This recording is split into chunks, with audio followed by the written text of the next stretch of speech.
हमारे कैंडिडेट शोभाताई बच्चन जी और हमारे एमएलए और जो युवा नेता है कुणाल पटेल जी, श्याम सानेर जी, चंद्रकांत हंडूरे जी, रामकृष्ण पाटिल जी, आशीष दुआ, वजायत मिर्जा, शरद आहिर, अनिल गोटे, अनीस अहमद और शिवसेना, एनसीपी, आप, समाजवादी और पार्टी के सभी उपस्थित नेतागण और इस मंच पर बैठे हुए मेरे सारे कार्यकर्ता दोस्तों और यहाँ पर पधारे हुए मेरी माताओं, बहनों, भाइयों,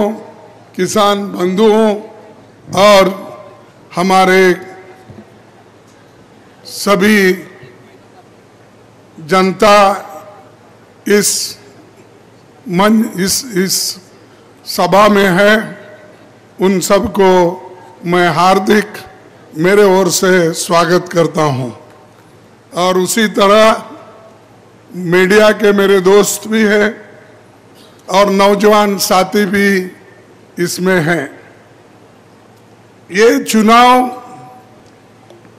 बहुत ही इम्पोर्टेंट चुनाव है।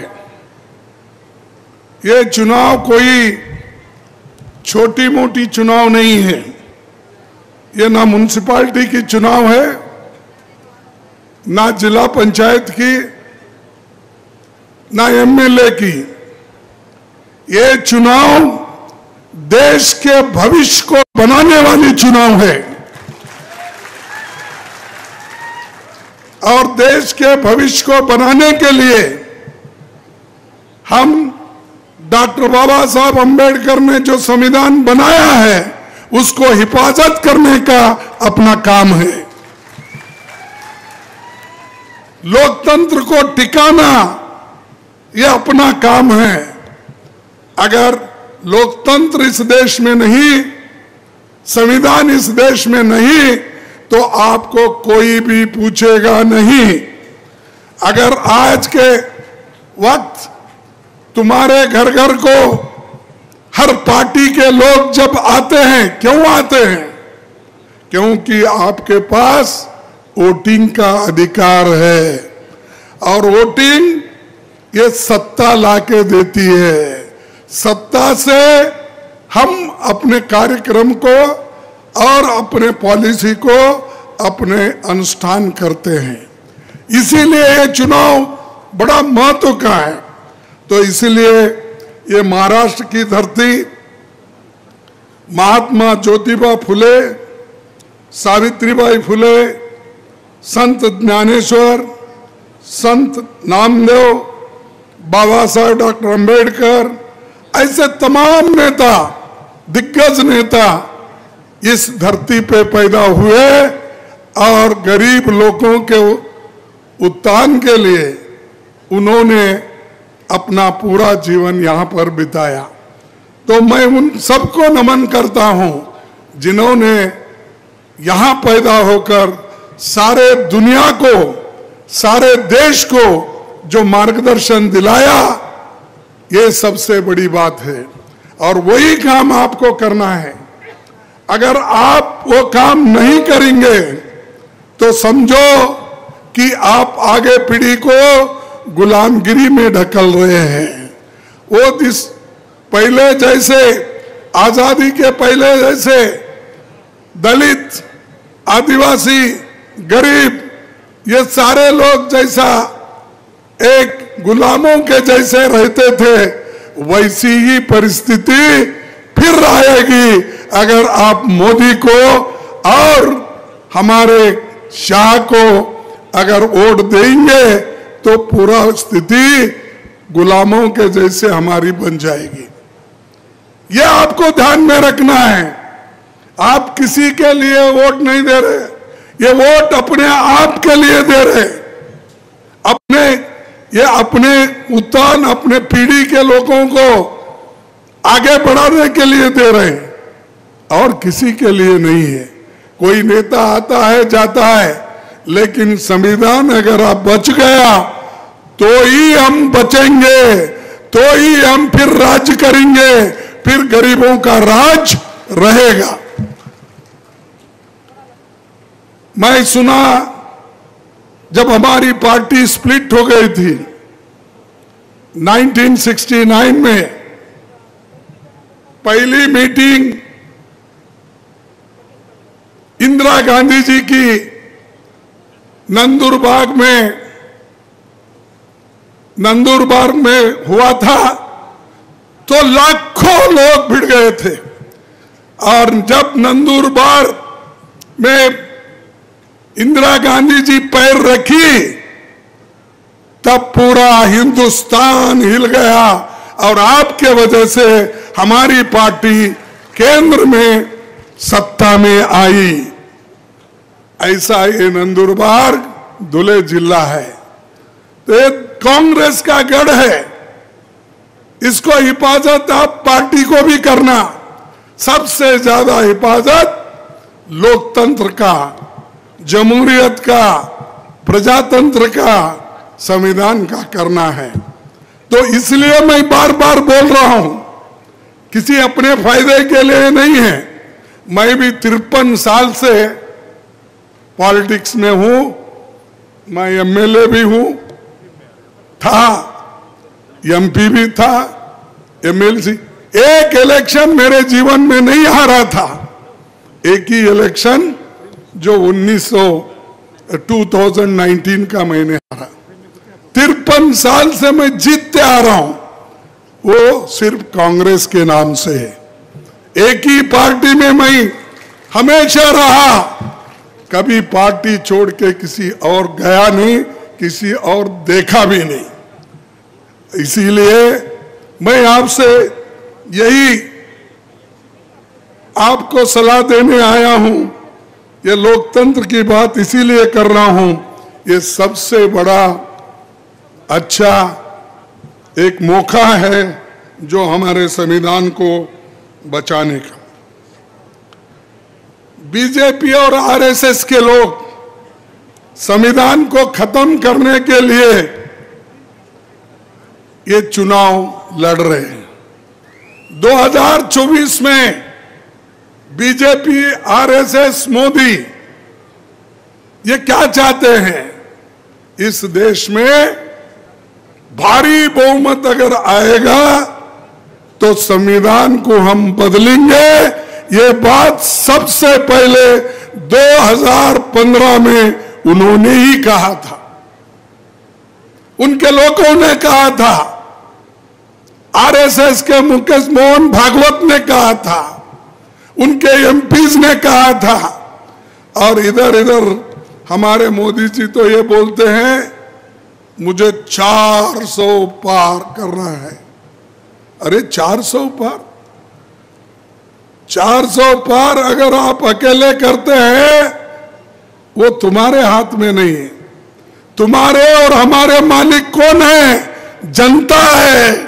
जनता तय करेगी, तुम नहीं। 400 पार मैं करूंगा, मोदी की गारंटी। 56 इंच की छाती।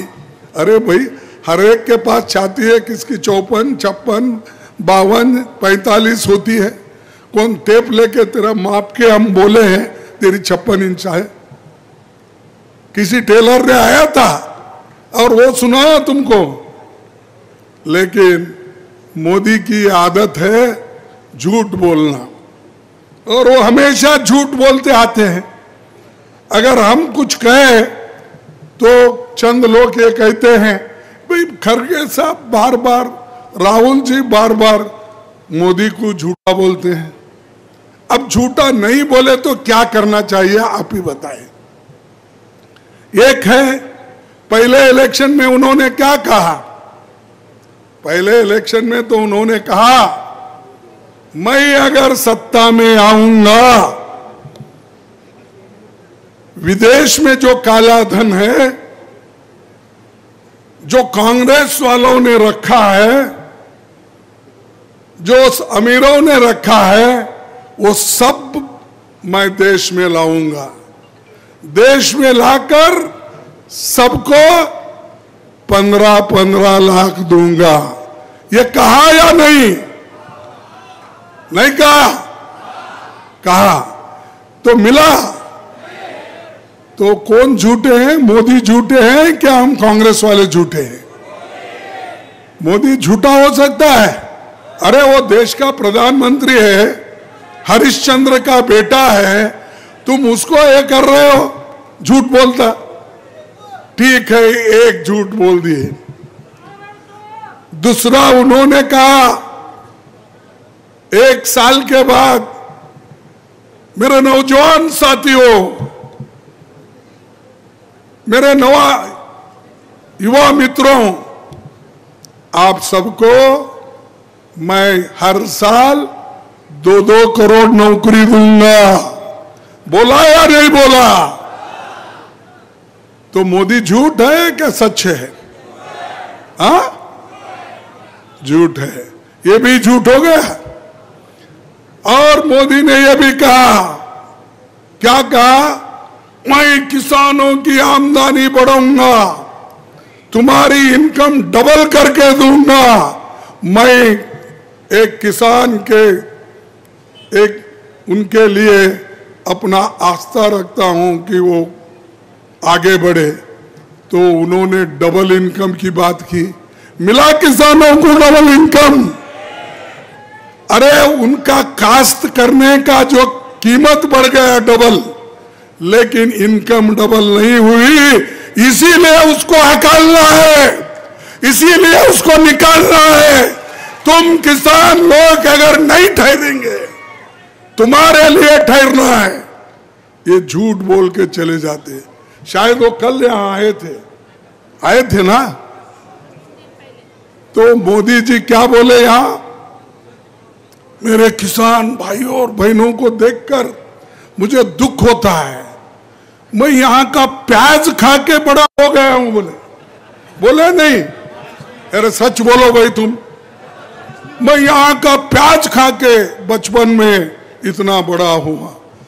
और यहां का कपास का जो धागा है, उससे जो कपड़ा बनता है, वो कपड़ा पहन के मैं इतना बड़ा हूं। अरे उसके शरीर पे देखो, जितने भी रोज एक नया कपड़ा लाता है, वो धुले के कपास का कपड़ा नहीं, नंदुरबाग का नहीं, वो पूरा इजिप्शियन फॉरेन के कपड़े उसके शरीर पे है। और तुम्हारे को ऐसा बोलता है, मैं तुम्हारी प्याज खाया, तुम्हारे कपड़े पहन रहा हूं, तुम्हारे कपास के। इतना झूठ, झूठ के ऊपर झूठ। इसीलिए मैं उसको हमेशा कहता हूं उनको कि मोदी जी ये झूठों के सरदार है, ये झूठों के सरदार है। आप इनको मत मानो। एक बार तो उन्होंने कहा, मैं तो मेरी मां को भी देखा जब चूल्हे के सामने बैठती थी, जब लकड़ी चूल्हे में लगाती थी, जब वो हमारे पास क्या बोलते वो इसके गोबर का, हाँ वो गोबरी का ये, हाँ गौरी अंदर लगा जब डालती थी, धुआं उठता था, आंखों में से पानी आती थी। वो देखकर मैं परेशान था। इसीलिए मैं एलपीजी फ्री दे रहा हूं। दिया 500 रुपए का एलपीजी सिलेंडर, अब उसने 1100 रुपए कर दिया। अरे 1200 तुम पे और भी मेहरबानी हो गए हो, और ज्यादा करा 1200। देख कितना क्रूर है। आप देखिए, तुम तो गुस्से में रहना चाहिए हमेशा। तो ये 1200 रुपए हो गया। ये किसने किया? मोदी ने। और लोगों को ये कहता है मेरा साथ दो, देश का विकास होगा। कहां होगा भाई विकास? जो विकास करने वाले लोग हैं, दलित हैं, पिछड़े हैं, आदिवासी है, किसान हैं, उनको तो तुम ठोक ठोक के मार रहे हो। फर्टिलाइजर की जीएसटी तुमने बढ़ाई, औषध का कीमत बढ़ाया, ट्रैक्टर के टायर के दाम बढ़ाए और ट्रैक्टर भी महंगा कर दिए। जो जो चीजें किसानों के लिए होना चाहिए वो चीजें उन्होंने महंगे कर दिए। पहला कोई ऐसा टैक्स नहीं था, लेकिन मोदी जी ने ये भी टैक्स गरीबों के ऊपर, किसानों के ऊपर लगाया। और फिर ऊपर से अगर मोदी है तो मुमकिन है, भाई ठीक है, मोदी है तो मुमकिन है टैक्स बढ़ाने का। आपने कभी देश के बारे में सोचा है? बात तो बहुत करते हैं, हम देश के लिए सोचते हैं। कांग्रेस वाले 70 साल में क्या किए? अरे मेरे भाई, अगर हम 70 साल में कुछ नहीं करते तो मोदी जी आप इस देश के प्रधानमंत्री नहीं बनते। हमने देश को सुरक्षित रखा, पाकिस्तान को तोड़ दिया, बांग्लादेश को लिबरेट कर दिया। ये हमारा काम है। तुम क्या है, पहाड़ खोद के चूहा निकालते हो? ये देखो मैं शिकार कर दिया। पहाड़ खोदना, चूहा निकालना और बोलना ये है मोदी। अरे ऐसे लोगों से थोड़ी देश चलता है। ये इसके लिए इंदिरा गांधी जैसी नेता होना चाहिए। देश को बढ़ावा मिलने के लिए जवाहरलाल नेहरू जैसे नेता होना चाहिए। देश को संविधान लिखने वाला डॉक्टर अंबेडकर होना चाहिए। और आप कुछ भी नहीं करे, फिर भी बोलते हो देश के लिए हमने बहुत कुछ किया। और बार बार ये भी कहते हैं देश के लिए तो आजादी नहीं दिलाए, लेकिन उन्होंने बोलते हैं हमको देश को मजबूत करना है। मजबूत कहां कर रहे भाई? हर लोगों को सता रहे, हर लीडर को सता रहे। 800 लीडर्स को उन्होंने ईडी के केस डालकर, उन्होंने आईटी के केस डालकर अंदर रखा है। कितने? 800। और जब वो शरण होते हैं, जैसा कि लंबा शरण करे, कौन हमारे एक चीफ मिनिस्टर थे ना, एक चीफ मिनिस्टर, हाँ, हमारे पार्टी से अशोक चौहान और हमारे अजीत पवार, शिंदे, ये सब ऐसा साष्टांग नमस्कार करे उसके सामने, लोगों को शर्म आती। अरे महाराष्ट्र यह मर्दों का स्टेट है।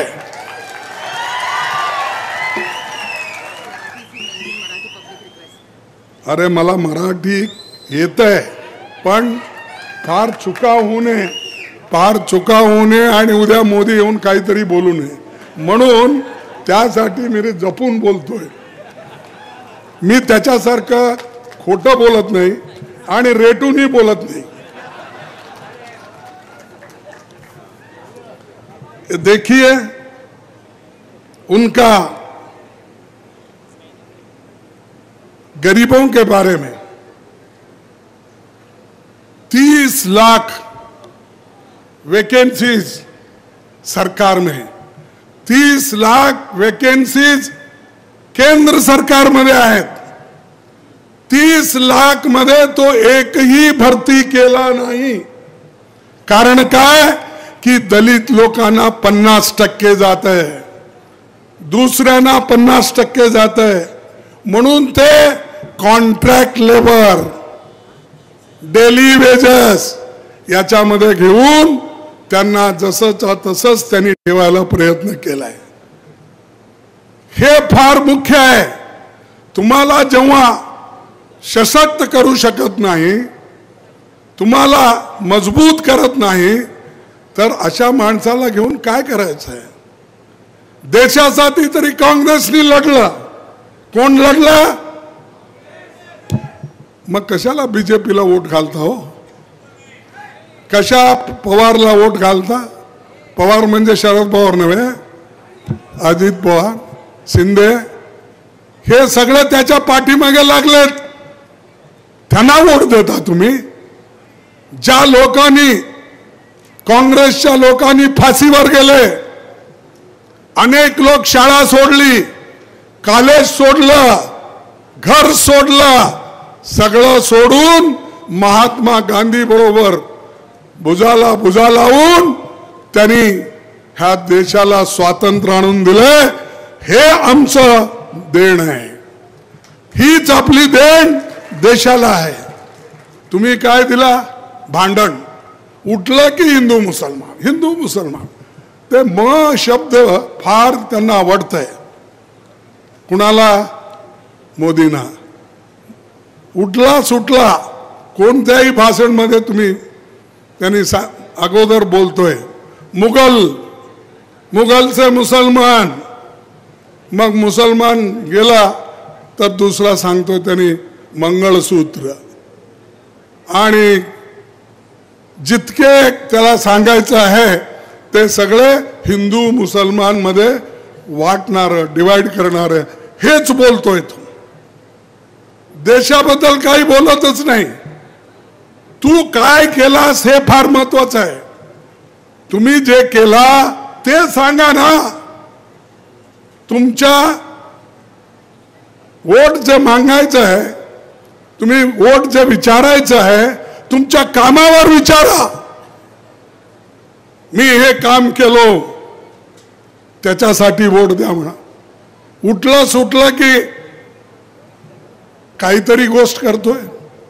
आम्ही कितीतरी मोठे मोठे engineering college, medical college, IT, BT आणि पब्लिक सेक्टर्स हे सगळं केलं आणि भारताला सुंदर करून, आम्ही मजबूत करून आज लोकतंत्रमध्ये आम्ही जिवंत आहोत.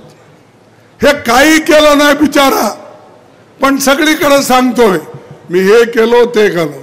आणखीन एक सांगत होतो अगोदर. काय सांगत होता? मी अहमदाबाद पासून मुंबई पर्यंत बुलेट ट्रेन आणतो. बुलेट ट्रेन कुठं आहे बा तुझी बुलेट ट्रेन? 1 लाख रुपये जपान मधून खर्च घेऊन बुलेट ट्रेन आणणारे होते. कुठून? अहमदाबादहून मुंबईला. कुठं गेलं ते पैसे? कुठं आहेत? आता 10 वर्ष झाले. 10 वर्षाच्या पूर्वी तुम्ही सांगितलं होता. अहो, लोकांना किती तुम्ही मूर्ख करता. लोक आता हुशार झालेले आहेत. काही दिवसासाठी तुम्ही मूर्ख करू शकता. काही लोकांना तुम्ही अनिश्चित काळपर्यंत करू शकता, पण सर्वांना सर्व काळी मूर्ख करून ठेवता येत नाही, हे तुम्ही समजून घ्या. आमचे लोक आता फार हुशार झालेत. ह्या वेळेला तरी त्यांना धडा शिकवतील, त्यांना पाठ शिकवतील. आणि मोदीजी आता 400 पार 400 पार म्हणते. ह्याचं 40 सुद्धा पार होणार नाहीत. आणि आम्हाला म्हणतो 50 येत नाही तुमचे, अपोजिशन लीडर. काय तुम्ही भविष्य बघता? भविष्य बघा तुम्हाला येत आहे. आम्ही म्हणतो की बीजेपीला रोखण्यासाठी, बीजेपीला आणि मोदीला सत्तेवर येण्यासाठी जे रोख पाहिजे ते जरूर आम्ही रोखणार आहोत आणि आमची बहुमत जरूर येईल. काय गठबंधन हे जे आहे आमची मजबूत आहे सगळीकडे. महाराष्ट्र तर फार मजबूत आहे. आमचे रिपोर्ट असे आहेत की सगळ्यात जास्त सीटा असल्यापैकी महाराष्ट्रात आम्हाला जास्तीत जास्त मिळेल आणि मोदींना आता मोदी किती वेळ बोलायला हो महाराष्ट्राला अगोदर या म्हणलं तर येत नव्हता 10 वर्षाच्या अगोदर किंवा 5 वर्षाच्या आता गल्ली गल्ली फिरू लागलाय रोडावर ते काय म्हणतात कोणता शो रोड शो अरे कोणता प्राईम मिनिस्टर 100-200 रोड शो करतोय प्राईम मिनिस्टर क्वचित कधी येतात स्टेटमध्ये 1-2 भाषण करतात आपली जो पॉलिसी आहे प्रोग्राम आहे सांगतात आणि जातात हा एक गल्ली सोडत नाही गल्ली पासून दिल्लीपर्यंत हेच रोड शो जो रोड शो करतोय ना ते देशाची भलाई कधी करणार नाही त्यासाठी मी तुम्हाला सांगतो की तुम्हाला जर SC ST OBC यांचे आरक्षण कायम ठेवायचे असेल तुम्हाला पुढे यायचं असेल तुम्ही संविधानाचा रक्षा केलंच पाहिजे नाहीतर हे तुमचं नुकसान होणार आहे ना मोदीचं नुकसान होणार नाही ना पटोलेचं नुकसान होणार नाही माझं नुकसान होणार नाही नुकसान कुणाचं होईल गरिबांचं होईल ज्यांच्यासाठी रिझर्वेशन आहे ज्यांच्यासाठी रिझर्वेशन कामात आहे नोकरीत आहे ते परेशान होतील बंधूंनो मी आणखीन 1-2 गोष्टी सांगून मी थोडंसं विराम घेतो पण अग्निवीर योजना काढली आहे अरे अग्निवीर म्हणजे 4 वर्षासाठी त्यांना रिक्रूट करायचं त्याच्यानंतर पाप बिचारांना घरी पाठवायचं अगर मिलिटरीमध्ये ते भरती केले गेले तर ते शाश्वत तिथं नोकरी करत असतात पण मोदी एक नवीन हे काढला की लोकांना जास्त पैसे देऊ नये नोकरी यांची टेम्पररी असाव म्हणून अग्निवीर योजना काढून ते आमच्या युवकांना दिशाभूल केली असे मोदीचे स्कीम आहेत त्याच्यासाठी तुम्हाला मी विनंती करतो की असे जे प्रधानमंत्री आहेत ते देशासाठी काही करणार नाहीत आणि त्यांना तुम्ही सत्तेपासून दूर ठेवायला पाहिजे हेच माझी विनंती तुम्हाला आहे आणि बीजेपी केव्हाही जे सरकार निवडून येतं त्या सरकारला कसं पाडायचं त्याच्याकडे की आहेत 2-3 एक ईडी आहे एक CBI आहे एक इन्कम टॅक्स आहे ते 3 चाव्या घेऊन फिरतोय एक शहाकडे असतंय दुसरा याच्याकडे असतंय यांनी चावी काढून सांगितलं ठीक आहे ईडी कर तर ईडी लावला त्याच्या पाठीमागे कुणाला सांगितलं आता CBI एन्क्वायरी कर CBI तिसऱ्याला IT इन्कम टॅक्सचं धाड घाल त्याच्यावर त्याला भिवून इतके लोक तिकडं पळू लागले चव्हाण गेले अजित पवार गेले त्याच्यानंतर शिंदेला काय झालं होतं मला माहित नाही तो तरी तोडूनच गेला शिवसेना हे लोक देशाची भलाई करतील अरे तुमच्याकडे आयडियोलॉजी नाही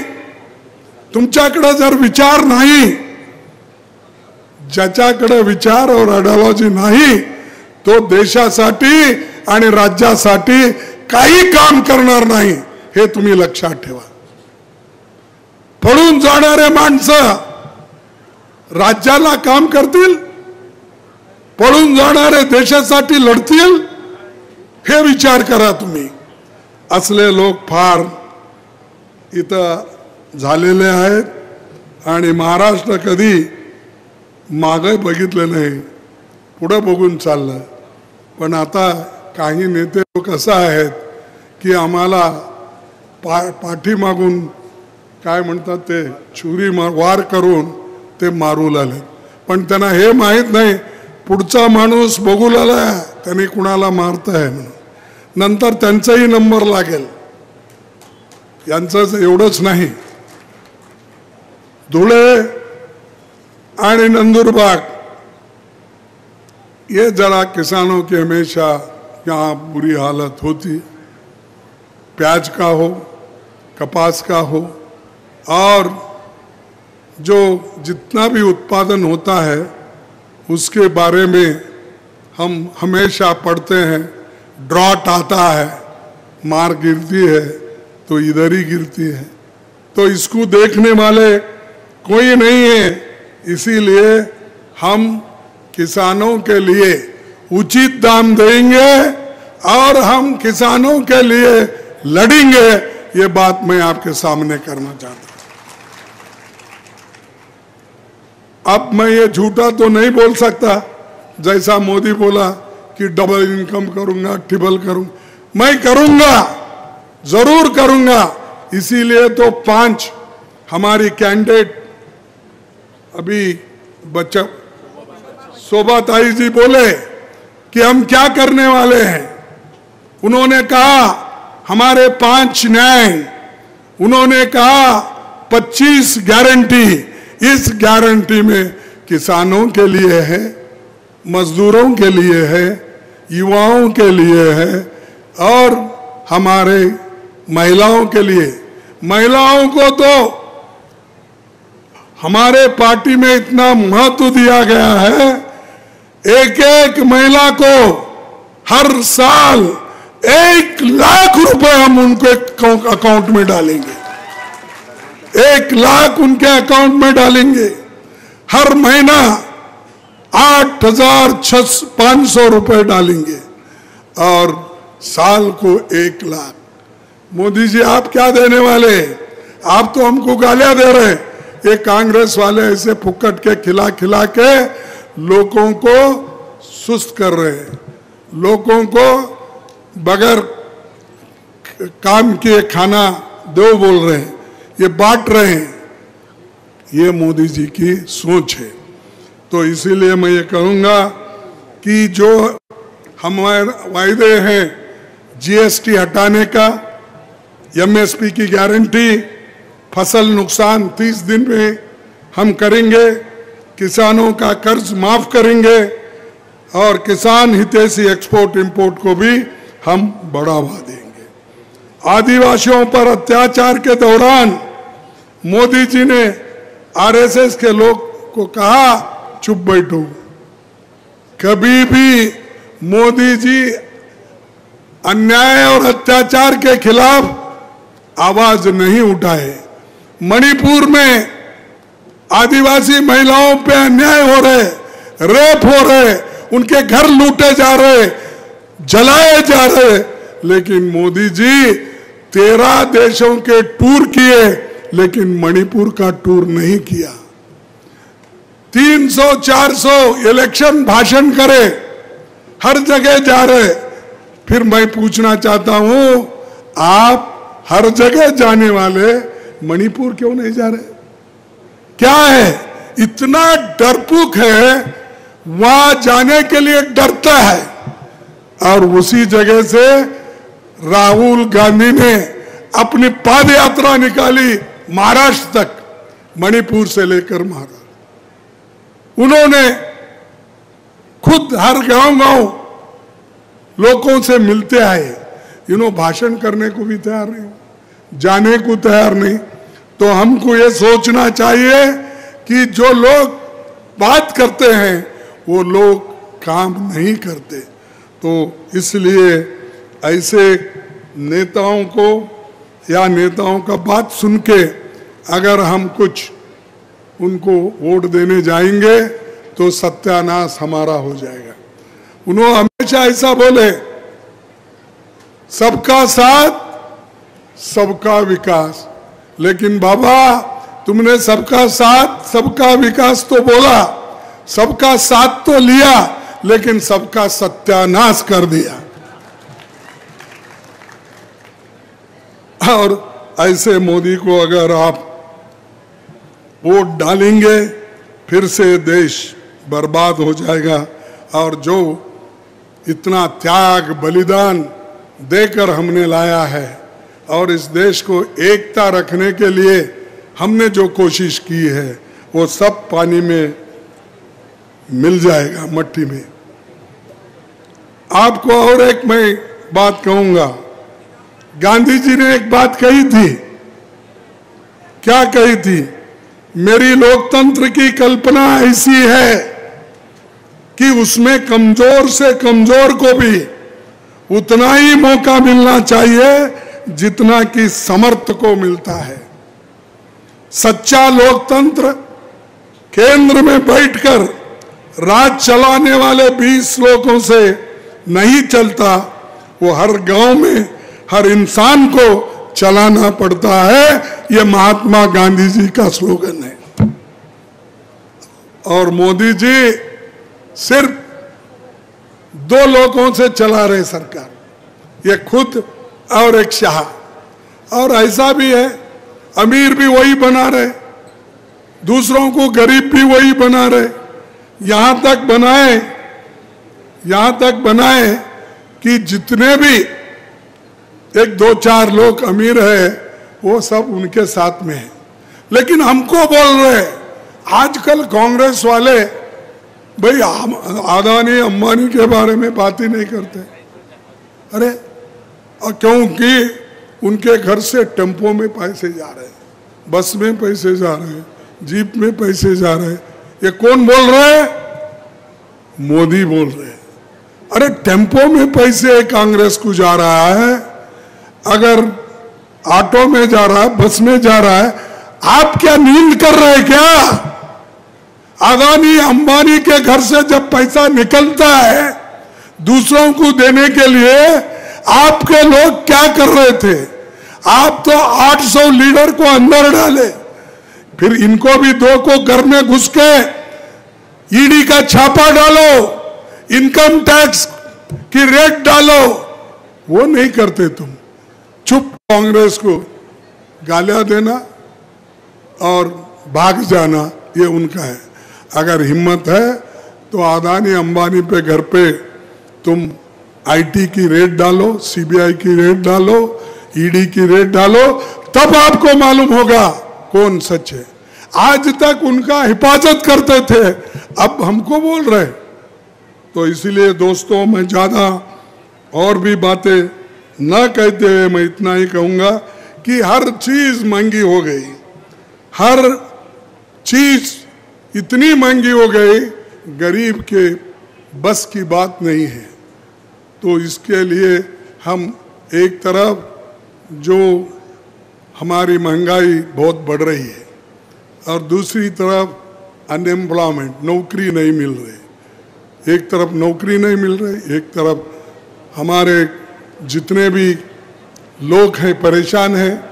तो इसीलिए हमको सब मजबूत होके, एक होके काम करना है और पंजे को चुन के लाना है। हाथ के पंजे को चुन के लाओ और हमारे ताई शोभा ताई को आप चिता के लाओ, ज्यादा से ज्यादा वोटों से लाएंगे ना? अरे जरा जोर से बोलो, लाएंगे। तो धन्यवाद आपको। मैं आखिरी एक स्लोगन लगाता हूं, वो मैं कहूंगा, मोदी हटाओ देश बचाओ, मोदी हटाओ देश बचाओ, मोदी हटाओ देश बचाओ, मोदी हटाओ देश बचाओ। जय हिंद। जय हिंद। क्यों जय हिंद बोले तो कमजोर हो जाते? जय हिंद, जय हिंद, जय हिंद, जय हिंद। सबको धन्यवाद और नमस्कार। आप उनके चुनाव में घर घर जाके प्रचार करेंगे। दिन कम है, काम करना है, चुन के लाना है और मोदी जी को जवाब देना है। तो इतना कहते हुए बातों को समाप्त करता हूं। जय हिंद।